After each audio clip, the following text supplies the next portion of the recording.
నేను మీ మధు. నెల్లూరు రూరల్ నియోజకవర్గంలో ఈ రోజైతే టీడీపీ సంస్థాగత ఎన్నికలైతే నిర్వహించడం జరిగింది.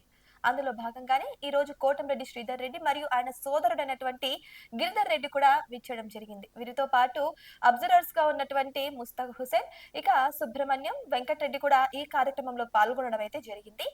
అయితే ఈ కార్యక్రమంలో అయితే వారిని ఏకగ్రీవంగా అంటే అధ్యక్షులనైతే ఏకగ్రీవంగా ఎన్నుకోవడం అయితే జరిగింది.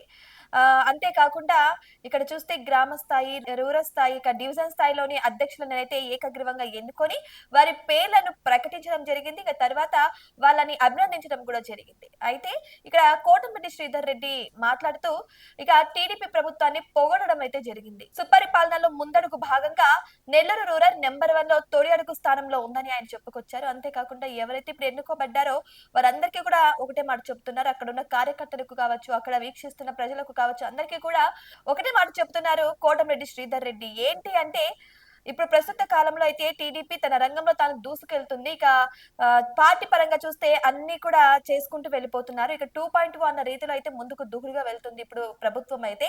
అంతేకాకుండా సుపరిపాలనలో తొలి అడుగులో భాగంగా అయితే ఇప్పుడు నెల్లూరు నియోజకవర్గం కూడా ముందడుగులో ఉందని ఆయన చెప్పుకొచ్చారు.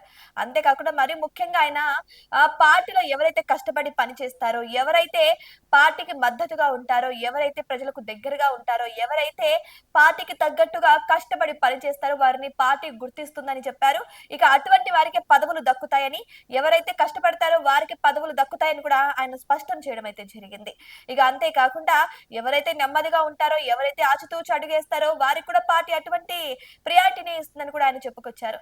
అయితే ఈయన అనంతరం ఇక ఆయన సోదరుడైనటువంటి కోటంరెడ్డి గిరిధర్ రెడ్డి కూడా మాట్లాడారు. ఆయన కూడా ఇదే విధంగా పార్టీ గురించి అయితే ప్రస్తావించడం అయితే జరిగింది.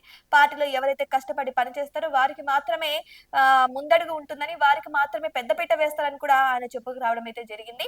ఇప్పుడు ఎవరైతే ఎన్నుకోబడ్డారో వారికి ముందుగానే వీరు హెచ్చరిస్తున్నారో లేకపోతే చెబుతున్నారో అర్థం కావట్లేదు. ఇప్పుడు ఎన్నుకోబడ్డ వారు కూడా ఎప్పుడు ప్రజలకు చేరువలో ఉండాలని, ప్రజల సమస్యలు తెలుసుకోవాలని, వారి యొక్క పదవికి తగ్గట్టుగా వారు కష్టపడి పనిచేయాలని అయితే వీరు సలహాలు ఇవ్వడం అయితే జరిగింది. సో ఈ రోజైతే సంస్థాగత ఎన్నికలైతే ఇలా నిర్వహించడం అయితే జరిగింది. ఏకగ్రీవంగా ఎన్నుకోబడ్డారు.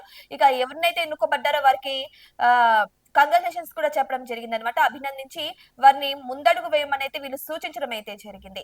సో ఇవి ఇవాల్టి అప్డేట్స్. మరిన్ని అప్డేట్స్ కోసం అయితే మా ఛానల్ ని సబ్స్క్రైబ్ చేసుకోండి.